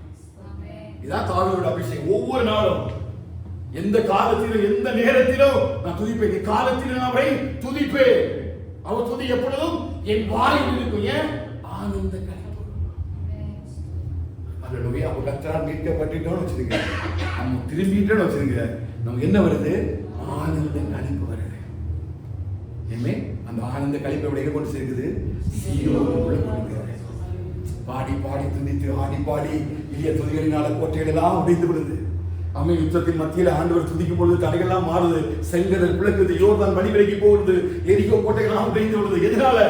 ஆனந்த கழிப்புள்ள சந்தோஷத்தினால. அதை பாடி எங்க வர்றாங்களா? சீயோனுக்கு வர்றாங்க. 5 வருஷம் முடிச்சிருக்கேன். அடுத்த வாசிங்க 35:10 ஏசாயா. என்ன இருக்கும்? நித்திய மகிழ்ச்சி. நித்திய மகிழ்ச்சி தான் everlasting happiness. நித்தியமான ஒரு மகிழ்ச்சி உங்களுக்கு இருக்கு. சீயோனுக்குள்ள வந்துட்டீங்கன்னா சஞ்சலமும் தவிப்பும் ஓடி போகும். சொல்லுங்க, சீயோனுக்குள்ள வந்தாச்சுன்னா, சீயோனா என்னது? வசனத்துக்குள்ளேயும் வேதத்துக்குள்ளேயும் நம்ம வந்தாச்சுன்னா நம்மளோட என்ன போயிடும்? சஞ்சலமும் தவிப்பும் ஓடி போகும். நித்திய எங்க இருக்கும்? சொல்லுங்க, நித்திய மகிழ்ச்சி தலைமையில். எல்லா கைவையும் தலை கைவையும் everyone keep your hands on your head and say the everlasting joy will be on my head. Everlasting joy will be on my head. நித்திய ஒரு மகிழ்ச்சியை தலைமையில வைக்கிறார். நித்திய மகிழ்ச்சியை தலைமையில வைக்கிறார். சஞ்சலத்தை தலைமை பிள்ளைகளுக்கு குடும்பத்தை விட்டு சபையை விட்டு சூழ்நிலை விட்டு மாற்றுகிறார். கடலில் சஞ்சலம் வேதனை துக்கங்கள் எல்லாம் என்னை விட்டு மாற்றி நான் சீயோனுக்குள்ள வாஸ்தவமா இருக்கிறதுனால சஞ்சலமும் தவிப்பும் விட்டு ஓடி போய் நித்தியமான ஒரு மகிழ்ச்சியை ஹல்லேலூயா சத்தமா ஆமென் சொல்லுங்க. ஹல்லேலூயா. உங்க தலைமையில ஒரு நித்திய மகிழ்ச்சி இருக்கிறார். இனி ஒந்த குடித்தவங்களுக்கு என்ன சஞ்சலமும் இல்ல, தவிப்பும் இல்லை. இப்ப நம்ம எங்க வந்துட்டோம்? என்ன இருக்குது உள்ள? இவன் என்ன வந்துச்சு? சந்தோஷமும் மகிழ்ச்சி. இந்த சந்தோஷம் மகிழ்ச்சினா என்னன்னு தெரியுமா? இது எப்படி வருது சந்தோஷம் மகிழ்ச்சி? இப்ப எரேமியா 15:16 வாசிங்க, தெரியும். எரேமியா 15:16 வாசிங்க, தெரிஞ்ச வசனம் தான். எரேமியா 15ஆம் அதிகாரம் 16 வசனம். எல்லாரும் எடுங்க. எரேமியா 15:16 எடுங்க. எல்லாம் எடுத்தீங்களா? வாசிக்கலாமா? உம்முடைய வார்த்தைகள் கிடைத்த உடனே உட்கொண்டு. எது சந்தோஷம்? சத்தமா சொல்லுங்க. இப்ப நித்திய மகிழ்ச்சி என் தலைமையில் இருக்கும். எது ஓடி போகும்? சஞ்சலமும் தவிப்பும் ஓடி போகும். என்ன பண்ணாங்க? சந்தோஷமும் மகிழ்ச்சியும் அடைவார்கள். இந்த சந்தோஷமும் மகிழ்ச்சியும் எப்படி வருவாங்க? இந்த வேத வசனத்தை நீங்க உட்கொண்ட உடனே உங்களுடைய என்ன வருது? சத்தமா சொல்லுங்க. வசனத்தை சாப்பிட்ட உடனே சந்தோஷம் வருதா இல்லையா? எத்தனை வருது சந்தோஷம்? இனி உங்களுக்கு சந்தோஷம் வரலன்னா நீங்க என்ன சாப்பிடல? தீர்க்கதரிசி அழகா இருக்குல்ல இந்த வசனத்தோட ரெவலேஷனை பாருங்க. மீட்கப்பட்டவர்கள் திரும்பி எங்க வராங்க? சீயோனுக்குள்ள வராங்க. சீயோனுக்குள்ள வேதமும் வசனமும் இருக்குது. Okay, praise Lord. அங்க என்ன வருது? நித்திய மகிழ்ச்சியை தலைமையில் வச்சிருக்காரு. அது என்ன வருது? சந்தோஷமும் மகிழ்ச்சியும் அடைவார்கள், சஞ்சலமும் தவிப்பும் ஓடி போகும். இப்ப இதுல என்ன இருக்குது? சஞ்சலமும் தவிப்பும் நிறைய இருக்குது. எது உள்ள இல்ல? வசனம் இல்லை. இப்ப நான் என்ன பண்றேன்னா வசனம் கிடைச்ச உடனே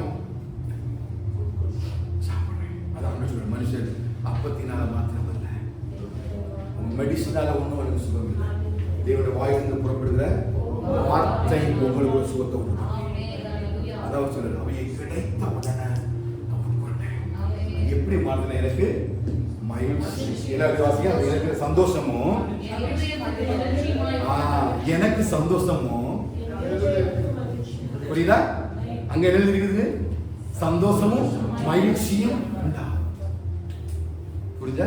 இது வார்த்தையுடைய வெளிப்பாடு தான். இது இந்த சந்தோஷம் மகிழ்ச்சி எப்படி எனக்குள்ள வருதுன்னு கேட்டீங்கன்னா வார்த்தையை கிடைச்ச உடனே நான் என்ன பண்றேன்? உட்கொள்றீங்களா? வசனத்தை சாப்பிடுறீங்களா? தேடி எத்தனை வசனம் சாப்பிடுறீங்க? எத்தனை வசனத்தை சாப்பிடுறீங்க? நம்ம நிறைய டேப்லெட் சாப்பிடுறோம் இல்லையா? ஆனா வசனம் சாப்பிடுறது இல்லை. வசனத்தை பார்க்கணும். வேதத்தை வாசிக்க கூடாது, வேதத்தை நேசிக்கணும்.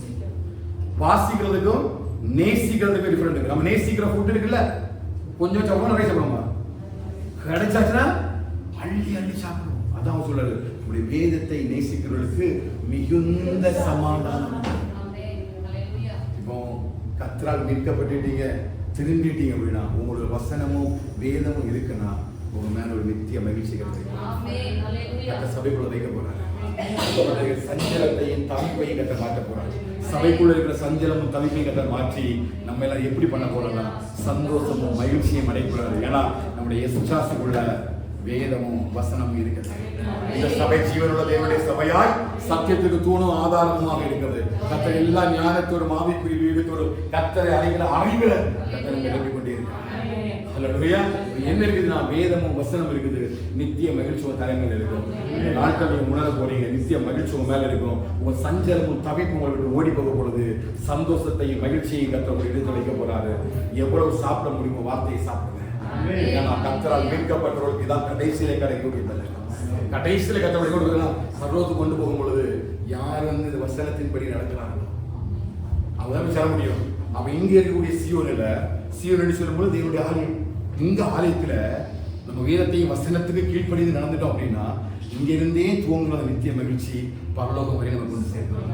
ஏன்னா இந்த வசனமும் இந்த வேதமும் தான் ஒரு பெரிய பரிசுத்த பாதைய இந்த சபையில இருந்து ஒவ்வொரு சபையில இருந்தும் வேதமும் வசனமும் தான் ஒரு பெரிய பரிசுத்த பாதையை காட்டுது, பரலோகத்துக்கு காட்டுது. அந்த பாதை தான் ஆண்டவராகிய இயேசு கிறிஸ்து. அவர் தான் என்ன பண்ணாரு? வார்த்தை மாம்சமாகி என்ன நமக்குள்ள வாசப்படுறார். கிருபையினாலும் சத்தியத்தினாலும் நிறைந்தவராகி நமக்குள்ளே வாசப்படுகிறார். இயேசுவை வழியும் சத்தியமும் ஜீவனுமா இருக்கிறார். ஒரு பெரிய பரிசுத்த பாதையை சபைக்குள்ளது மேல வைக்கிறார். அது என்ன பாதை கேட்டீங்கன்னா ஜீவன் உள்ள பாதை. அது பரிசுத்தமான பாதை. எவர்கள் அந்த வழியில நடக்கிறாரோ அவர்கள் ஆசீர்வதிக்கப்படுவார்கள். அதனால ஏசாயா 2:3 வாசம் முடியலாமா? எல்லாரும் எடுங்க. ஏசாயா 2:3 வாசிங்க. எல்லாரும் சேர்ந்து வாசிக்கலாமா? ஏசாயா 2:3. திரளான ஜனங்கள் எடுத்துக்கலாம். வாசிங்க. ரெடி. திரளான ஜனங்கள் புறப்பட்டு வருவது நாம் கர்த்தரின் பர்வதத்திற்கும் யாக்கோபின் தேவனுடைய ஆலயத்துக்கு போவோம். அவர் தமது வழிகளை நமக்கு போதிப்பார். நாம் உங்களுடைய பாதையை ஏனெனில் வேதமும் திரளான ஜாதிகள் நம்ம தேடி வருவாங்க. திரளான ஜனங்கள் சபையை தேடி வருவாங்க. ஏன்னா வேதமும் வசனமும் வெளிப்படையோட ஜனங்கள் பார்க்க போறாங்க. எது விசுவாசிக்கிறீங்க? கிருபையாய் நம்ம நடத்த போறார். கிருபையாய் கர்த்தர் நடத்த போறார். அவருடைய வசனமும் வேதமும் நம்முடைய இருதயத்துக்குள் இருக்கிறது. ஜீவனுக்குள்ள போகும்படிக்க தலைக்கப்படுகிறேன். ஏமாந்து விடக்கூடாது. கடைசி நாட்கள் நான் ரட்சிக்கப்பட்டுக்கிறேன், அபிஷேகம் பண்ணப்பட்டிருக்கிறேன், நான் ஆலயத்துக்கு போறேன் அப்படின்னா நீங்க எந்த ஒன்றும் பரமசீலனுக்குள்ள போக முடியாது. உங்களுக்கு என்ன இருக்கணும்? வேதமும் வசனமும் அதன்படி நடக்கிற பாதை மட்டும்தான். அல்லேலூயா. கர்த்தர் அப்படிப்பட்ட பாதைகளில நம்மை நடத்துவார். ஆமென். அப்படியே மேல்விழிக்காம தேவ சமூகத்துல அப்படி வேதத்தை கையில் எடுத்துங்க. அப்படியே இந்த வசனத்தை மனப்பாடமாய் கர்த்தரால் மீட்கப்பட்டவர்கள் திரும்பி ஆனந்த களிப்புடன் பாடி சீயோனுக்கு வருவார்கள். நித்திய மகிழ்ச்சி அவர் தலைமையில் இருக்கும். சந்தோஷம் மகிழ்ச்சியும் அடைவார்கள். சஞ்சலமும் தவிர்க்கும் போது எல்லா கண்களை மூடி அப்படியே வேத புஸ்தகத்தை எடுத்துருங்க. அல்லேலூயா. புஸ்தகத்தை அப்படியே சொல்லலாமா? கர்த்தரால் மீட்கப்பட்டவர்கள் திரும்பி ஆனந்த களிப்புடன் பாடி சீயோனுக்கு வருவார்கள். நித்திய மகிழ்ச்சி அவர்கள் தலைவர்கள். சந்தோஷமும் மகிழ்ச்சியும் அடைவார்கள். சஞ்சலமும் தவிர்க்கும் போது ஆண்டவரே எங்களை சீயோனாக மாற்றி சொல்லுவோம். நாங்களே சீயோனாக வேதமும் வசனமும் எங்களுக்குள்ள இருக்கட்டும். இந்த வேதமும் வசனம் வேதமும் வசனம் எங்களுக்குள்ள இருக்கட்டும். அப்படி எல்லாம் வாய்ப்பு சொல்ல வேதமும் வசனமும் எங்களுக்குள்ள வெளிப்படுவதாகப்பா. வேதமும் வசனம் எங்களுக்குள்ள வெளிப்படுவதாக. வேதமும் வசனம் வெளிப்படுவதாகப்பா. நாங்கள் சீயோனாய் மாற விரும்புகிறோம்ப்பா. சீயோனாய் மாற விரும்புகிறோம் ஆண்டவரே. சீயோனாய் மாற விரும்புகிறோம் ஆண்டவரே. ஹல்லேலூயா. ஆனந்தம் பாடி திரும்பியே வா தூய தேவ பலத்தா. ஆனந்தம் பாடி திரும்பியே வா தூய தேவ பலத்தா. சீயோன் பார்வதம் சேர்த்திடுவான். சந்தனம் மகிழ்ச்சி அடைவான்.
பாதங்களில் நம்முடைய தேவனே திரும்பி ஆனந்த களிப்புடன் சீயோனுக்கு வாருங்கள்.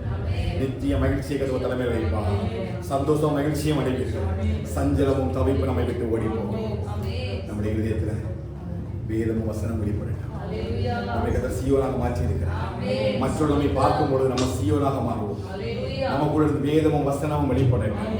வேதத்தை வசனத்தை நம்ம வெளியே கொண்டு வருவோம். மற்றவர்கள் நம்மை பார்க்கும் பொழுது நம்ம வாழ்க்கையை நம்ம கேட்கும் பொழுது வேதத்தை வசனத்தை நம்ம வாழ்க்கையிலிருந்து கற்றுக்கொள்ள கர்த்தர் வசனத்தின் மூலமாக நம்ம வாழ்க்கையில் பேசிக்கலாம்.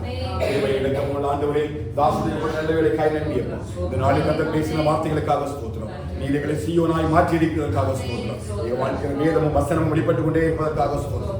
அந்த வசனத்தை கொண்டு இந்த நாட்கள் முழுவதும் நடத்தும்படியாக நாங்கள் ஜெபிக்கிறோம். சபையில் ஒவ்வொரு குடும்பத்தையும் ஆண்டவரே நீங்கள் சீயோனாய் மாற்றி விடுவீராக.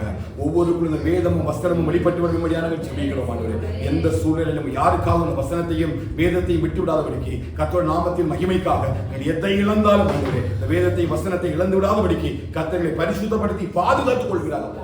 இந்த வார்த்தை கொண்டே நடந்த இந்த வாரம் முழுவதும் இந்த வார்த்தையும் வசனங்களை தொடர்ந்து நடத்தட்டும். இந்த வாரங்கள் எல்லா ஊழியர்களையும் ஆஸ்வதிக்கிறாங்கப்பா. விசேஷமா இந்த அபிஷேகாரருக்கு நன்றி சொல்லுங்க கர்த்தாவே.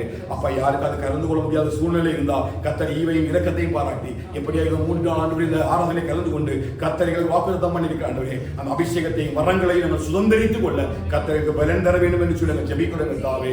அப்பா ஸ்தோத்திரங்களை இழந்து விடாதபடி கண்டவரே இந்த வருஷம் முழுவதற்கு ஓடுவதற்கு ஏற்ற பலத்தை ஆவியின் கனிகளினாலும் வரங்களினாலும் எங்களை நிரப்பி ஆண்டவரே அப்பா சபையாய் கர்த்தருக்கான வைராக்கியமாய் எழும்பி ஓடிவிட கர்த்தரை கிருபை செய்யும்படியாக நாங்கள் ஜெபிக்கிறோம். அதற்கான எல்லா தேவைகளை சந்திப்பீராக.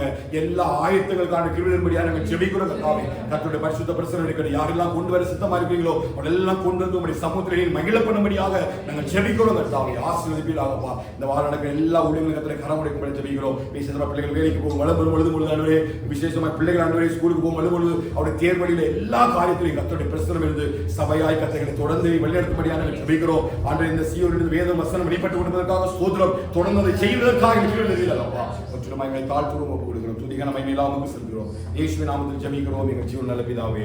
ஆமென். நான் சேர்ந்து சொல்வேன் ஆத்துமாவே